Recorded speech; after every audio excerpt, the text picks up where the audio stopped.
میرے اللہ مجھے نیک کرم سے کر دے۔ الحمد للہ رب العالمین والصلاة والسلام علی سید المرسلین اما بعد فاعوذ باللہ من الشیطان الرجیم بسم اللہ الرحمن الرحیم۔ پڑھیے الصلاۃ والسلام علیک یا رسول اللہ وعلی آلک واصحابک یا حبیب اللہ، الصلاۃ والسلام علیک یا نبی اللہ وعلی آلک واصحابک یا نور اللہ۔ نبی پاک علیہ الصلوۃ والسلام کا ذکر بلند کرنا، ان کا میلاد منانا، ان کی مدح سرائی کرنا، یہ بھی نصیب والوں کا حصہ ہے۔ شاعر لکھتے ہیں نا، محبوب کی محفل کو محبوب سجاتے ہیں، محبوب کی محفل کو محبوب سجاتے ہیں، اور آتے ہیں وہی جن کو سرکار بلاتے ہیں۔ وہ لوگ خدا شاہد قسمت کے سکندر ہیں جو سرور عالم کا میلاد مناتے ہیں، اور آقا کی ثنا خوانی دراصل عبادت ہے۔ آقا کی ثنا خوانی دراصل عبادت ہے۔ ہم نعت کی صورت میں قرآن سناتے ہیں، تو اللہ کا جتنا شکر ادا کرے وہ کم ہے۔ بہت ساری میٹنگز، بہت ساری ہماری ایکٹیویٹیز رہتی ہیں، مگر یہ جو وقت گزر رہا ہے، ایک بڑا اچھا سا جملہ کہا جاتا ہے جب کسی کو انوائٹ کرتے ہیں نا، کہ اپنے قیمتی وقت میں سے وقت نکال کر ذرا آئیے گا، محفل میلاد ہے۔ سچی بات یہ ہے کہ وقت میرا اور آپ کا قیمتی ہی جب ہوتا ہے جب وہ اللہ اور اس کے رسول کے ذکر میں صرف ہو جائے، تو بیسیکلی ہم اپنے وقت کو قیمتی بنا رہے ہیں۔ دس از اور پرائس لیس ٹائم، کیونکہ یہ وقت انشاءاللہ، یہ گزرے ہوئے لمحات قیامت کے دن اللہ کی بارگاہ میں ہماری مغفرت کا ذریعہ بنیں گے انشاءاللہ۔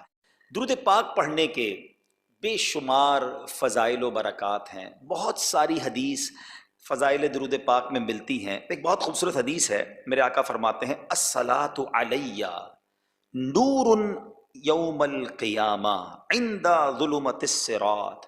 آقا فرماتے ہیں مجھ پر درود پڑھنا تمہارے لیے نور ہوگا اس وقت جب پل صراط اندھیرے میں ڈوبا ہوگا، یعنی پل صراط پہ جب لوگوں کو نور کی حاجت ہوگی، یہ درود تمہارے لیے نور کا کام کرے گا۔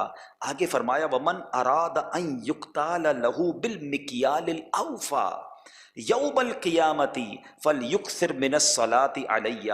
آگے نبی پاک فرماتے جسے یہ پسند ہو کہ اسے قیامت کے دن یہ نور اجر و ثواب پورا ملے، پورا پورا بھر کے دیا جائے، تو اسے چاہیے کہ مجھ پر کثرت کے ساتھ درود پاک پڑھے۔ تو درود پاک سبحان اللہ یہ ایسا وظیفہ ہے، چلتے پھرتے اٹھتے بیٹھتے اپنی زندگی میں اس کی عادت بنائیے۔ انشاءاللہ درود پاک ساتھ رہا تو یہ کلیمٹیز، پرابلمز، یہ وبائیں اللہ نے چاہا آپ سے دور رہیں گی، کیونکہ اللہ تبارک و تعالیٰ کے پیارے حبیب صلی اللہ تعالیٰ علیہ وسلم فرماتے ہیں جو مجھ پر ایک بار درود پاک پڑھتا ہے، اللہ تعالیٰ اس پر 10 رحمتیں نازل فرماتا ہے، اس کے 10 گناہوں کو مٹا دیتا ہے، اور اس کے 10 درجوں کو بلند فرماتا ہے۔ ایک درود پاک اور اس کے فوائد کتنے! تو اگر میں درود پڑھتا رہوں اور رحمتیں مجھ پر برستی رہیں تو اللہ نے چاہا پھر یہ پرابلمز، یہ بیماریاں، یہ مسائل دور ہو جائیں گے۔ آئیے میں بھی نیت کروں اور آپ بھی نیت کریں کہ انشاءاللہ کثرت کے ساتھ درود پاک پڑھیں گے۔ درود پاک محبت کے ساتھ با آواز بلند پڑھ لیں، صلو علی الحبیب صلی اللہ تعالی علی محمد صلی اللہ علیہ وسلم۔ اللہ تبارک و تعالیٰ نے سارے نبیوں کو معجزات عطا فرمائے اپنی نبوت کی دلیل پیش کرنے کے لیے، لوگوں کو یہ ریئلائز کروانے کے لیے کہ وہ اللہ کے نبی ہیں، حق پر ہیں۔ اچھا، جیسے نبی تھے، جیسا دور تھا، ویسے میراکلز، ویسے معجزات اللہ نے عطا کیے۔ ہم چلتے ہیں حضرت موسیٰ علیہ الصلوۃ والسلام کے زمانے میں۔ حضرت موسیٰ علیہ الصلوۃ والسلام کا دور میجیشینز کا دور تھا، بڑے بڑے جادوگر تھے، ان کو اپنے جادوؤں بڑا ناز تھا۔ اللہ تبارک و تعالیٰ حضرت موسیٰ علیہ الصلوۃ والسلام کو ان کا مقابلہ کرنے کے لیے، انہیں یہ ریئلائز کرانے کے لیے کہ آپ اللہ کے نبی ہیں، کیا معجزہ دیا کہ آپ اپنے عصا کو زمین پر پھینکتے وہ بڑا اشدہا بن جاتا۔ بڑے بڑے جادوگر آئے تھے، اپنی رسیاں پھینکی، چھوٹے چھوٹے سانپ بنے، ان کے عصا نے اس پوری رسیوں کو کھا لیا۔ آپ اپنے ہاتھ کو اپنے گریبان میں ڈال کر نکالتے تھے، وہ روشن ہو جاتا، اسے ید بیدا کہا جاتا ہے۔ حضرت عیسیٰ علیہ السلام کا دور یہ میڈیکیشن کا دور تھا، بڑے بڑے ڈاکٹرز تھے، بڑے بڑے انہوں نے علاج دریافت کر لیے تھے، مگر انہوں نے کوڑ کا علاج دریافت نہیں کیا تھا۔ بلائنڈ، جو بائی برتھ بلائنڈ ہوتا ہے، مادر ذات اندھا ہوتا ہے، اس کو آنکھ دینا کسی ڈاکٹر کے بس میں نہیں تھا۔ اللہ تعالیٰ نے حضرت عیسیٰ علیہ السلام کو کیا معجزہ دیا کہ آپ کوڑی پر، جس کے جسم پر کوڑ ہوتا تھا، اسے دم کرتے تھے تو وہ اللہ کی رحمت سے اس کا علاج ہو جاتا تھا، وہ ٹھیک ہو جاتا تھا۔ کوئی بائی برتھ بلائنڈ ہوتا، آپ اس کی آنکھوں پر ہاتھ لگاتے، دعا فرماتے، وہ آنکھ والا ہو جاتا۔ پھر اس زمانے کے لوگوں نے کہا علاج تو آپ کر لیتے ہیں لیکن مردہ زندہ کوئی نہیں کر سکتا۔ حضرت عیسیٰ علیہ السلام کو اللہ نے یہ بھی معجزہ دیا کہ آپ دعا فرماتے، مردوں کو ارشاد فرماتے، وہ قبر سے اٹھ کر کھڑے ہو جاتے۔ یہ جیسے نبی علیہ السلام کا ایرا تھا، جیسا دور تھا، ویسے معجزات۔ اب آتے ہیں آخری نبی صلی اللہ تعالی علیہ وسلم کا جو دور تھا، یہ بڑا انٹلیکچوئلز کا دور تھا۔ اس زمانے کے عرب کے لوگ بڑے فصیح و بلیغ تھے، ان کو اپنی زبان پر بڑا ناز تھا۔ آج ایک تھوڑی سی خوبصورت سی لطیف سی بات بتا دوں، جو لوگ عربی نہیں ہوتے وہ کیا کہلاتے ہیں؟ عجمی کہلاتے ہیں۔ میں اور آپ کیا ہیں؟ عجمی ہیں نا، پاکستان میں رہنے والے۔ تو شاید بہت سے کو یہ نہیں پتا کہ عجمی کے معنی کیا ہے۔ عجمی کہتے ہیں گونگے کو۔ عرب کے لوگ یہ سمجھتے تھے کہ ہمیں بولنا آتا ہے، باقی دنیا ساری گونگی ہے، that's why they call them عجمی۔ ہم سارے عجمی کہلاتے ہیں، وہ عربی کہلاتے ہیں۔ اور اس زمانے میں ان کی فصاحت و بلاغت کے باقاعدہ کمپٹیشن ہوتے تھے۔ کعبہ مشرفہ یہ بتوں کی آماج گاہ تھی، استغفر اللہ، وہاں بت رکھے جاتے تھے، اور اس دیوار پر ایک کمپٹیشن ہوتا تھا۔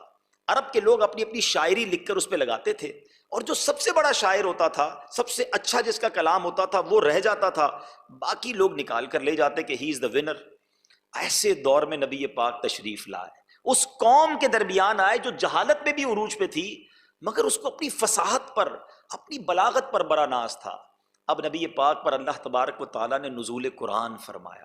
میرے آقا نے جب ان کے سامنے قرآن کی آیتیں تلاوت کرنا شروع کی نا، دے شاکڈ، دے ور اسٹانشڈ، حیران ہو گئے کہ یہ کون سی گفتگو ہے، یہ کون سی زبان ہے۔ نبی پاک علیہ السلام نے اسی کعبے کی دیوار پر قرآن پاک کی سب سے چھوٹی سورت سورہ کوثر لکھ کر لگا دی۔ بڑے بڑے لوگ آئے، بڑے بڑے شعراء آئے، اپنے زمانے کے، اس زمانے کے بڑے بڑے انٹلیکچوئلز آئے۔ جب سورہ کوثر کو پڑھتے تھے کہتے تھے یہ کسی انسان کا کلام نہیں ہے، ایسی بات کوئی انسان نہیں لکھ سکتا۔ تو نبی پاک کی زبان پر اللہ نے ایسی فصاحت عطا فرمائی، جو بات بریلی کے تاجدار نے کہی کہ حضور تیرے آگے یوں ہیں دبے لچے، فصحاء عرب کے بڑے بڑے بڑے بڑے لوگ آپ کے سامنے بیٹھتے تھے، مگر میرے حضور جب کلام کرتے تھے تو وہ کیسے ہو جاتے تھے؟ تیرے آگے یوں ہیں دبے لچے، فصحاء عرب کے بڑے بڑے، کوئی جانے منہ میں زبان نہیں بلکہ جسم میں جان نہیں، میں نثار تیرے کلام پر ملی یوں تو کس کو زبان نہیں۔ حضور زبان والے تو بڑے آئے، مگر جب آپ کلام کرتے ہیں وہ سخن ہے جس میں سخن نہ ہو، وہ بیان ہے جس کا بیان نہیں۔ نبی پاک علیہ السلام پر جو نزول قرآن ہوا نا، یہ میرے آقا علیہ السلام کا سب سے بڑا معجزہ ہے، the biggest miracle of رسول پاک علیہ السلام۔ ہزاروں معجزات نبی پاک سے صادر ہوئے، میرے آقا نے دعوی دلیل کے طور پر پیش فرمائے، لیکن قرآن وہ معجزہ ہے جو سب سے بڑا معجزہ ہے۔ اور خود قرآن فرماتا ہے کہ اگر اس قرآن کو ہم کسی پہاڑ پر نازل کرتے تو اس قرآن کا جو بوجھ ہے، اس کی خشیت ہے، پہاڑ بھی ریزہ ریزہ ہو جاتا۔ ماؤنٹینز کتنے بڑے بڑے ہیں آج دنیا میں، آپ دیکھیں پورے ماؤنٹین رینجز ہوتی ہیں، مگر قرآن کہتا ہے قرآن کا بوجھ اتنا ہے کہ ماؤنٹین بھی نہ سہ سکتے۔ لیکن قلب مصطفیٰ صلی اللہ تعالیٰ علیہ وسلم کو اللہ نے یہ طاقت بخشی کہ قرآن آپ پر نازل ہوا۔ اچھا، قرآن جب نازل ہوتا تھا نا، جبریل امین جب وحی لے کر آتے تھے تو میرے آقا علیہ السلام کے چہرہ انور کا رنگ بدل جاتا تھا، جس چہرہ انور پر پسینے کے آثار آ جاتے تھے، ثقل تھا، بوجھ تھا، صحابہ پہچان لیتے کہ وحی نازل ہو رہی ہے۔ اب اس قرآن کے بارے میں نے آج آپ سے کچھ بات کرنی ہے۔ یہ نبی پاک کا معجزہ، میلاد منانے جمع ہوئے ہیں، میرے آقا کی شان سننے اور سنانے جمع ہوئے ہیں۔ ہماری قرآن سے کیسی دوستی ہونی چاہیے؟ قرآن رب کا پیغام ہے ہم سب کے لیے، مگر بہت بڑی تعداد میں لوگ وہ ہیں جو قرآن پڑھتے نہیں، پڑھتے ہیں تو انڈرسٹینڈ نہیں کرتے۔ آج ایک بڑی ڈیبیٹ ہوتی ہے، ماشاءاللہ بزنس کمیونٹی کے لوگ بیٹھے ہیں، حکومتی لوگ بیٹھے ہیں، کہ جناب کون سکسیسفل ہے، ہو از سکسیسفل؟ اب کون طے کرے گا؟ کچھ لوگ کہتے ہیں پیسے والا سکسیسفل ہے، مشہور آدمی سکسیسفل ہے، پاورفل آدمی سکسیسفل ہے، کون جناب کامیاب ہے؟ دیکھیں یہ میں اور آپ طے نہیں کر سکتے کون کامیاب ہے، طے کرنا ہے اس نے جس نے مجھے بنایا، جس نے آپ کو بنایا، جس نے ساری کائنات بنائی۔ وہ خالق مالک اپنے قرآن میں فرماتا ہے۔ میں آج آپ کے سامنے صرف قرآن پاک کی 11 آیتوں کی تلاوت کر کے اپنی بات پوری کر لوں گا، اور یہ ریئلائز کروانا چاہوں گا کہ اگر 11 آیتوں میں اتنا بڑا میسج ہے تو مور دین 6600 آیات میں کیسے کیسے خزانے چھپے ہوں گے۔ ہم پڑھیں اور انڈرسٹینڈ کریں ان 11 آیتوں میں کیا بیان ہوا ہے۔ ان 11 آیتوں میں اللہ کریم نے پہلے یہ بتایا ہے کہ کامیاب لوگ کون ہیں، who are the successful people، پھر ساتھ ساتھ ان کے اوصاف بیان کیے کہ وہ کرتے کیا ہیں، اور آخر میں انہی 11 آیتوں میں ان کا ریوارڈ، ان کا انعام کیا ہے، اللہ نے وہ بھی بیان کر دیا۔ اب میں صرف چاہوں گا توجہ رکھیے گا، بہت بڑی لسٹ بیان نہیں ہوئی ہے، 6-7 کام ہیں، اگر یہ 6-7 کام کر لیے جائیں تو رب کی جو قرآن فرما رہا ہے میرے رب کے نزدیک یہ سکسیسفل لوگ ہیں۔ پارہ ہے 18واں، سورہ مومنون فرماتا ہے بسم اللہ الرحمن الرحیم قد افلح المؤمنون۔ اس کا ترجمہ کیا ہے؟ بے شک ایمان والے کامیاب ہو گئے۔ مبارک ہو آپ کو اور مجھے کہ ہم ایمان والے ہیں، مگر اللہ سے یہ دعا کرتے رہنا کہ یا اللہ ایمان سلامت رکھیو۔ ایمان اللہ نے عطا کیا، یہ اللہ کی مہربانی ہے، لیکن ایک حدیث بڑی مشہور ہے، سب کو یاد ہوگی، انما الاعمال بالنیات، اعمال کا دار و مدار نیتوں پر ہے۔ مگر ایک اور حدیث پاک بھی ہے، انما الاعمال بالخواتیم، اعمال کا دار و مدار خاتموں پر ہے۔ اگر ایمان پر خاتمہ نہیں نا تو ساری نمازیں، روزے، زکوٰۃ، خیرات، حج، عمرے سب بیکار ہیں۔ میں آپ کو پیران پیر شیخ عبد القادر جیلانی، اتنے بڑے ولیوں کے سردار، ان کا ایک فرمان سناؤں۔ عید کا دن تھا، وہ کہتے ہیں لوگ کہہ رہے ہیں آج عید کا دن ہے، عید کا دن ہے۔ عبد القادر کے لیے عید کا دن وہ ہوگا جب اپنا ایمان سلامت لے کر قبر میں جائے گا۔ یہ تھے ہمارے بزرگ جن کو اپنے ایمان کی اتنی فکر ہوتی تھی۔ آج ہماری دعاؤں میں ایمان کی سلامتی کی دعائیں نہیں ہوتی۔ دعا کیا کرتے رہا کریں کہ اللہ ایمان دیا ہے، اسے سلامت بھی رکھنا، اور ہم ایمان سلامت لے کر قبر میں جائیں۔ تو پہلی بات، کامیاب لوگوں کے بارے میں قرآن کہتا ہے قد افلح المؤمنون، ایمان والے کامیاب ہو گئے۔ اب وہ کرتے کیا ہیں، ان کی کیٹیگریز کیا، ان کے اوصاف کیا ہیں؟ قرآن کہتا ہے الذین هم فی صلاتہم خاشعون، ترجمہ جو اپنی نماز میں خشوع و خضوع کرنے والے، نماز بھی پڑھتے ہیں لیکن فوکس کے ساتھ پڑھتے ہیں۔ آج ہمارا حال کیا ہے؟ ہماری بہت بڑی تعداد نماز نہیں پڑھتی، پڑھتی ہے تو نماز میں دل نہیں لگتا۔ اے میرے میٹھے اسلامی بھائیوں، نماز پڑھیے اور توجہ کے ساتھ پڑھیے۔ ہمارے بزرگان دین کے بارے میں آتا ہے کہ اللہ کے ولی تھے، نماز پڑھتے تھے اپنی گھر کی چھت پر۔ تھوڑے عرصے کے بعد ان کی بیٹی نے ان سے پوچھا، برابر میں پڑوسی کی بیٹی نے، کہ امی وہ گھر کی چھت پر ایک تنا لگا ہوا تھا، ایک پلر تھا، وہ نظر نہیں آ رہا۔ تو ماں نے کہا بیٹا وہ تنا نہیں تھا، وہ ہمارے پڑوسی تھے جو روز نماز پڑھتے تھے، اب ان کا انتقال ہو گیا۔ یعنی اتنے فوکس کے ساتھ نماز پڑھتے تھے کہ دیکھنے والوں کو لگتا کوئی پلر کھڑا ہے، مگر آج نماز کے اندر توجہ نہیں ہے، نماز کے اندر ہمارا فوکس نہیں ہے۔ ایک بار نبی پاک علیہ الصلوۃ والسلام کی بارگاہ میں ایک شخص آیا، نماز پڑھ کے اور سلام پیش کیا۔ پیارے آقا نے فرمایا جاؤ واپس جا کر نماز پڑھو۔ دوبارہ نماز پڑھی، پھر آیا، حضور کو سلام عرض کیا، نبی پاک علیہ الصلوۃ والسلام نے فرمایا واپس جاؤ، پھر نماز پڑھو۔ تیسری بار بھی ایسا ہوا، نبی پاک نے فرمایا واپس جاؤ نماز پڑھو۔ کہتا حضور مجھے تو ایسی نماز آتی ہے، اب آپ بتائیے میری نماز میں کیا غلطی ہے؟ پھر پیارے آقا علیہ الصلوۃ والسلام نے فرمایا کہ سکون سے قیام کرو، سکون سے رکوع کرو، رکوع سے کھڑے ہو تو اطمینان سے کھڑے ہو، سجدے میں جاؤ تو اطمینان سے جاؤ۔ بہت فاسٹ کچھ لوگ نماز پڑھتے ہیں۔ حدیث پاک کا مضمون ہے سب سے برا چور وہ ہے جو نماز کا چور ہے۔ نماز پڑھتے بھی ہیں پھر بھی بڑی جلدی میں پڑھتے ہیں یا فوکس کے ساتھ نہیں پڑھتے۔ تو نماز پڑھیں۔ اللہ نے کامیاب لوگوں کا پہلا وصف جو بیان کیا کہ جو نماز خشوع و خضوع سے پڑھتے ہیں، تو اس کا ایک سولوشن ہے کہ ہم نماز کے میننگز کو یاد کر لیں۔ ہم جو تلاوت کرتے ہیں نا اس میں اس کو ترجمہ اور تفسیر سے پڑھ لیں تو آپ کو اندازہ ہوگا کہ آپ جو تلاوت کر رہے ہیں، آپ تسبیح پڑھ رہے ہیں، اس میں کہہ کیا رہے ہیں، تو انشاءاللہ آپ نماز کے اندر ان رہیں گے۔ دوسری بات جو قرآن فرماتا ہے کہ وہ لوگ کون ہیں کامیاب لوگ، فرمایا والذین هم عن اللغو معرضون، فرمایا وہ جو فضول بات سے منہ پھیرنے والے ہیں۔ جو فضول باتوں کی طرف التفات نہیں کرتے، اپنا وقت ضائع نہیں کرتے. اتنی تھوڑی سی زندگی ہے، اگر اس میں بھی گھنٹوں ہم فضول کام میں گزار دیں، بہت سارا وقت موبائل فون پر گزر رہا ہے، سوشل میڈیا پر گزر رہا ہے، ان معلومات کو حاصل کرنے میں گزر رہا ہے نہ جس کا دنیا میں فائدہ نہ آخرت میں فائدہ. اگر وقت ملا ہے تو اس کو عبادت میں، اللہ کی رضا والے کاموں میں، خدمت خلق میں گزار لیا جائے. مثال کے طور پر بعض اوقات ہمیں 10-15 منٹ کا کسی کا انتظار کرنا ہوتا ہے، تو نارملی کیا کرتے ہیں لوگ؟ موبائل نکالتے ہیں، براؤزنگ شروع کر دیتے ہیں، 15-20 منٹ بس دیکھتے رہے، فائدہ کچھ نہیں ہوا. ہو سکتا ہے گناہوں میں اضافہ ہو گیا ہو. لیکن اگر موبائل میں قرآن پاک ہو تو اگلے 7-8 منٹوں میں سورہ یاسین پڑھی جا سکتی ہے، اور حدیث پاک کے مضمون کے مطابق ایک بار یاسین پڑھنے والے کو 10 قرآن کا ثواب ملتا ہے.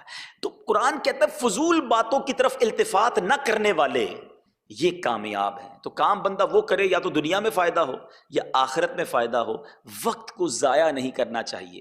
یہ بڑی کمال کی نعمت ہے ہمارے پاس. امام شافعی رحمۃ اللہ تعالی علیہ فرماتے ہیں کہ وقت تلوار ہے، یا تو وقت تمہیں کاٹ دے گا یا تم اچھا کام کر کے وقت کو کاٹ دو.